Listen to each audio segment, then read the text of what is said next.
Hi friends, இந்த வீடியோவில் எங்கள் வீட்டில் நான் வளர்த்திட்ருக்கிற கத்திரிக்காய் ரகங்களை பற்றி பார்க்கலாம். இப்போ நம்ம பார்த்துட்ருக்கிற இந்த கத்திரிக்காய் ஆண்டார் குல கத்திரி. இந்த சீசனுக்கு கத்திரிக்காய் ரகங்கள், பச்சை மிளகாய் ரகங்கள் எல்லாத்தையுமே நம்ம சிடிஜி குரூப்பில் இருக்கிற தங்கமணி மேம் தான் எனக்கு நாற்று போட்டு கொண்டு வந்து கொடுத்தாங்க. அவங்களுக்கு மிகப்பெரிய தேங்க்ஸ் சொல்லிக்கிறேன். இப்போ நம்ம பார்த்துட்ருக்க இந்த கத்திரிக்காய்க்கு ஏதோ ப்ராப்ளம். இது நான் சில சமயம் எனக்கு ரொம்ப சரி பண்ண முடியாதுன்னு தோணுச்சுன்னா செடியவே பிடுங்கி போட்டுருவேன். இதில் இலையில மட்டும்தான் எனக்கு தெரிஞ்சதுனால அந்த இலையோட நுனியை மட்டும் கிள்ளி போட்டுட்டேன். எடுத்த உடனே இதுக்கு என்ன மருந்து அடிக்கிறது அப்படின்னு யோசிக்காம முதல்ல அந்த இடத்துல இருக்கிறத நம்ம சரி பண்ணிடணும். இப்போ இந்த பக்கத்தில் இருக்கிற கத்திரிக்காய் கொஞ்சம் ஓரளவுக்கு பெருசாயிருச்சு. அதனால அந்த நுனி கிள்ளுதல் முறையை இந்த இடத்துல யூஸ் பண்ணியிருக்கேன். இப்படி பண்ணும்போது நம்மளுக்கு கிளைகள் அதிகம் பிடிக்கும். இந்த டப்பாக்குள்ளே இருக்கிறதும் ஒரு வகையான கத்திரி. அவங்க எனக்கு கொடுத்தது 4 விதமான கத்திரிக்காய் கொடுத்தாங்க. அதில் இந்த கத்திரியை நிரஞ்சன் பாட்டா அப்படின்னு சொல்லி போட்டு கொடுத்துருந்தாங்க. எனக்கு இதில் முள்ளே தெரியலை. ஆக்சுவலாக நிரஞ்சன் பாட்டா முள்ளு கத்திரி. நான் அப்போவும் கேட்டேன், என்னங்க மேம் இதில் முள்ளே இல்லையே அப்படின்னு. இல்லைங்க மேம், அப்படி தான் சொல்லி கொடுத்தாங்க அப்படின்னு சொல்லிட்டாங்க. இப்போ இது ஒரு வாரம் கழித்து இந்த ஆண்டார் குல கத்திரி இந்த அளவுக்கு வளர்ந்துருக்கு. இப்போ இந்த இடத்துல நம்ம நுனி கிள்ளுதல் முறையை ப்ராக்டிஸ் பண்ண போகிறோம். இங்கே கொஞ்சமாக மொட்டு விட்டுருக்கு. இதையெல்லாம் பார்த்துட்டு நீங்கள் கில்லாமல் விட்டுறக்கூடாது. இந்த மொட்டுகளை வளர விடுறதுக்காக அப்படியே விட்டீங்க அப்படின்னா கிளைகள் அதிகமாக வராது. ஸோ நான் இந்த இடத்துல கிள்ளி விடுறேன். அதே மாதிரி பக்கத்தில் இருக்கிற செடிங்களுக்கு எல்லாத்துக்குமே அதே மாதிரி கிள்ளி விட்டுருவேன். ஏன்னா இந்த ஸ்டேஜில் நம்ம பண்ணினா மட்டும்தான் உங்களுக்கு கிளைகள் நல்லா வரும், செடியும் நல்லா பெருசாகும். நம்மளுக்கு கிளைகள் அதிகம் பிடிக்கும் போது காய்களும் அதிகம் வர்றதுக்கான சான்ஸ் இருக்கு. ஸோ இதை கண்டிப்பாக இந்த ஸ்டேஜில் நம்ம பண்ணிடணும். கவாத்து பண்ணுறது அப்படிங்கிறது நிறைய பூக்கள் காய்களை உருவாக்கும்னு சொல்லுவோம் இல்லையா. ஸோ இந்த ஸ்டேஜ்லேயும் நம்ம இதை பண்ணுறது கவாத்து பண்ணுற மாதிரி தான். களைகள் அகற்றுறதுலையும் கவனம் இருக்கணும். களைகளை அப்பப்போ அகற்றலைன்னா மெயின் செடி பாதிக்கப்படும். ஆகஸ்ட் மாதம் ஜோன் மீட்டிங் போட்டப்போ ஃபஸ்ட்டாக தங்கமணி மேம் கொடுத்த செவந்தம்பட்டி கத்திரி இது இப்போ நல்லா வளர்ந்துருச்சு. சேம் வளரும் போதே நான் நுனி கிள்ளுதல் முறை பண்ணிட்டேன். இப்போ பாருங்கள் எந்த அளவுக்கு நல்ல பூ எடுத்திருக்கு அப்படின்னு. இப்போ இந்த மாதிரி செடிகள் வச்சு நம்ம வளர்த்தும் போதே சில செடிகள் சரியாக வளராமல் இருக்கும். இந்த தொட்டியில் இருக்கிற செடியை நான் பிடுங்கி போட்டுட்டேன். அதே மாதிரி மேலே இருக்கிற செடியை பார்த்துக்கோங்க. இதை நம்ம தத்து கொடுக்க போகிறோம். செடிகள் கொஞ்சம் நல்லா வளர்ந்து எந்த ஸ்டேஜில் நம்ம நுனி கிள்றோமோ அப்போவே அதுக்கான உரம் ஏதாவது ஒன்று கொடுத்துடணும். அதுக்கு முன்னாடி வரைக்கும் நமக்கு உரம் தேவையே இல்லை. மண் கலவையில் நம்ம கலந்ததே போதுமானது. அந்த குட்டியாக முதல் பூ எடுத்து நம்ம அந்த நுனி கிள்ளும்போது கண்டிப்பாக ஒரு உரம் கொடுக்கணும். நான் இங்கே பனானா பீல்ஸ் தான் ஃபர்டிலைசராக கொடுத்தேன். எங்கள் அம்மா இந்த மாதிரி வாழைப்பழத்தை காய வச்சு எனக்கு எப்போவுமே கொடுத்துட்டே இருப்பாங்க. இதை சீக்கிரமாக காயறதுக்காக அந்த ஒவ்வொரு இதையும் சன்னமாக பிச்சு போட்டு நல்லா காய வச்சிருவாங்க. இந்த மாதிரி எனக்கு கிடைச்ச உடனே நம்ம தோட்டத்தில் என்ன செடியெல்லாம் இருக்கோ அதுக்கு எல்லாத்துக்கும் டிவைட் பண்ணி போட்டு விட்டுருவேன். முடிஞ்ச அளவுக்கு இந்த இது பூக்கள் எடுக்கக்கூடிய ஸ்டேஜில் இருக்கிற ஒரு செடிக்கு போட்டோம் அப்படின்னா ரொம்ப நல்ல வளர்ச்சி கொடுக்கும். பனானா பீல்ஸில் இருக்கிற அந்த பொட்டாசியம் சத்து செடிகளுக்கு பூக்களை உற்பத்தி பண்ணுறதுக்கான தூண்டுதலை உருவாக்கி கொடுக்கும். அதனால் நம்மளுக்கு நிறைய பூக்கள் பூக்கும். இதை நம்ம பொடி பண்ணியும் செடிகளுக்கு கொடுக்கலாம். இப்போ மழை காலமாக இருக்கிறதுனால இது அவ்வளோ நல்ல மொறுமொறுப்பாக காயலை. நான் இதை செடிகளுக்கு இப்படியே கொடுக்க போகிறேன். பல தோள்களை இந்த மாதிரி சேகரிக்கும் போது நமக்கு கொஞ்சம் பூசணம் பிடிச்ச மாதிரி ஆச்சுனாலும் அதனால் எந்த விதமான பாதிப்பும் செடிகளுக்கு வராது. நீங்கள் தாராளமாக கொடுக்கலாம். இந்த மாதிரி உரம் கொடுக்கும்போது நமக்கு செடிகளில் இருக்கிற களைகளை அகற்றிடணும். பூக்கள் பூத்ததுக்கு அப்புறமா ஒரு வாரம் கழித்து இதில் சின்னதாக பிஞ்சுகள் பிடிக்க ஆரம்பிச்சிருக்கு. நமக்கு இதில் பார்த்தாலே தெரியும் குட்டி குட்டி பிஞ்சுகள் பிடிச்சிருக்கு. இப்போ இந்த ஸ்டேஜில் இந்த செடி இருக்கும்போது நம்ம வீட்டுக்கு சிடிஜி மெம்பர் ஒருத்தவங்க வந்தாங்க. அவங்களுக்கு கத்திரிக்காய் செடியை கொடுக்கலாம் அப்படிங்கிறதுக்காக நான் இதில் இருக்கிற ஒரு செட் கத்திரிக்காய் செடியை நான் பிடுங்கி கொடுத்தேன். இந்த ஸ்டேஜில் கொடுக்கலாமா அப்படின்னு உங்களுக்கு யாருக்காவது டவுட் இருந்துச்சுன்னா தாராளமாக கொடுக்கலாம். நான் முதல்ல ஒரு வீடியோவில் சொன்ன மாதிரி ஒரு விவசாயியோட அறிவுரை மிளகாயை பூத்து நடணும்னு கத்திரிக்காயை காய்ச்சி நடணும்னு சொல்லியிருப்பாரு. நான் அதை வச்சு ரோசா பியாங்காங்கிற ஒரு கத்திரிக்காயை நம்மளோட தோட்டத்தில் எக்ஸ்பெரிமெண்ட் பண்ணியிருப்பேன். ஸோ அதை பேஸாக வச்சுட்டு வந்தவருக்கு இந்த 2 செடியையும் நீங்களே பிடுங்கிக்கோங்க சார் அப்படின்னு சொல்லி கொடுத்துட்டேன். அவரும் அதை எடுத்துகிட்டு போயிட்டாரு. இனி எப்படி வந்திருக்குன்னு அவர்கிட்ட கேட்டு தான் தெரிஞ்சுக்கணும். இந்த செடிகள் பிஞ்சு பிடிச்சதை பார்த்ததுக்கப்புறம் கண்டிப்பாக நம்ம இதுக்கு ஏதாவது ஒரு உரம் கொடுக்கணும். நான் அவரைக்காய் செடிக்கு நான் பெருங்காய கரைசல் கரைச்சேன் இல்லையா, அதே பெருங்காய கரைசலை இந்த செடிங்களுக்கு ஊற்றி விட்டுட்டு தெளிச்சும் விட்டுட்டேன். மழை இருந்துகிட்டே இருக்கும்போது பூக்கள் நிற்கிறது கஷ்டம், அதுக்காக தான் பெருங்காய கரைசல் உபயோகப்படுத்தணும். ரொம்பவே அதிக மழையாக இருக்குன்னா கரைசலாக கொடுக்காம பெருங்காய துண்டுகளாக கூட நம்ம மண்ணில் புதைச்சி விடலாம். அப்படி மண்ணில் புதைக்கிறதா இருந்தால் எந்த அளவு புதைக்கணும் அப்படின்னு யோசிப்பீங்க. 2 மிளகு அளவுக்கு புதைச்சா போதும். இப்போ நான் வச்சுருக்கிற இந்த 20 லிட்டர் பபிள் கேனுக்கு ஒரு செடிக்கு ஒரு தொட்டிக்கு நான் சொல்கிறேன். இந்த கத்திரிக்காயை நான் எவ்வளோ தொட்டிகளில் வைக்கணும்னு நான் நினைக்கவே இல்லை. ஜோனில் எல்லார்கிட்டேயும் கூவி கூப்பிட்டு பார்த்துட்டேன். ஒரு 4-5 பேர் மட்டும்தான் வந்து வாங்கிட்டு போனாங்க.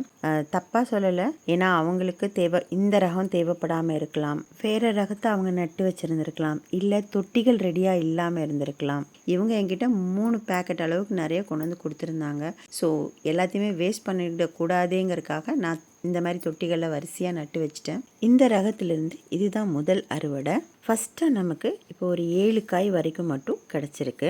இந்த ஹார்வெஸ்ட் பண்ணதுக்கப்புறம் நான் எந்த ஒரு ஊட்டச்சத்துமே கொடுக்கல, ஏன்னா ஆல்ரெடி மழை வந்துட்டு இருந்துச்சு. நமக்கு வந்து இந்த பழத்தோலும் போட்டிருக்கோங்கிறதுனால நான் எந்த ஒரு உரமுமே கொடுக்கல.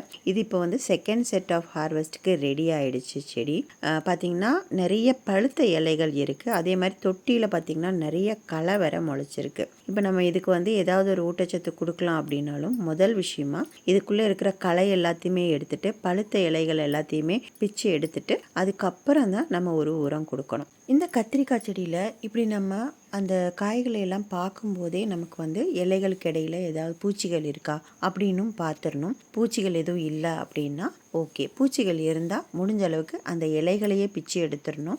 நுனிகளில் வந்து தண்டு துளைப்பான இருக்கும் சில சமயம், அது ஏதாவது நம்ம கண்ணில் பட்டுச்சுன்னா அந்த தண்டுகளோட எந்த இடத்துல வந்து அது காயுதுங்கிறத பார்த்து அது வரைக்கும் இருக்கிற இடத்த வந்து கட் பண்ணி எடுத்தோன்னா அங்கே புழு இருக்கிறதுக்கான சான்ஸ் இருக்குது. ஸோ அதை நம்ம அகற்றிடணும். இப்போ இதில் இருக்கிற களைகள் எல்லாத்தையுமே எடுத்துடலாம். களைகள் குட்டி குட்டியாக இருக்கும்போதே அதை ரிமூவ் பண்ணிட்டோம் அப்படின்னா அடுத்தடுத்து களைகள் முளைக்கிறதுக்கான சான்சஸ் கம்மி.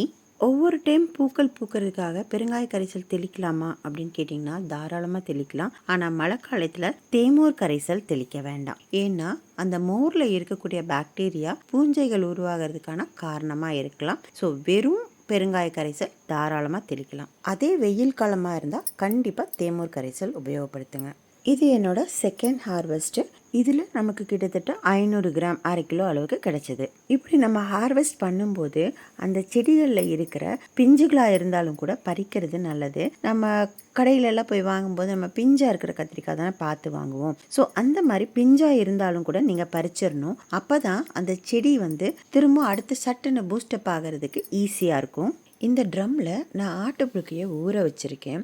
நம்மளுக்கு ஆட்டுப்புழுக்கையை நேரடியாக செடிகளுக்கு போடும்போது அது வந்து மக்கிறதுக்கு ரொம்ப நாள் ஆகும். என்னதான் வந்து 6 மாதமே ஆனாலும் கூட முழுசாக இருக்கிற மாதிரியே இருக்கும். அதுக்கு பதிலாக நம்ம இந்த மாதிரி ஒரு ட்ரம்மில் போட்டு அதில் தண்ணி ஊற்றி வச்சிட்டோம் அப்படின்னா அது வந்து ஹியூமிக் ஆசிடாக மாறிடும். நம்ம மேலே இருக்கிற அந்த தண்ணியை மட்டும் எடுத்து கூட லிக்விட் ஃபர்டிலைசராக செடிங்களுக்கு கொடுக்கலாம்.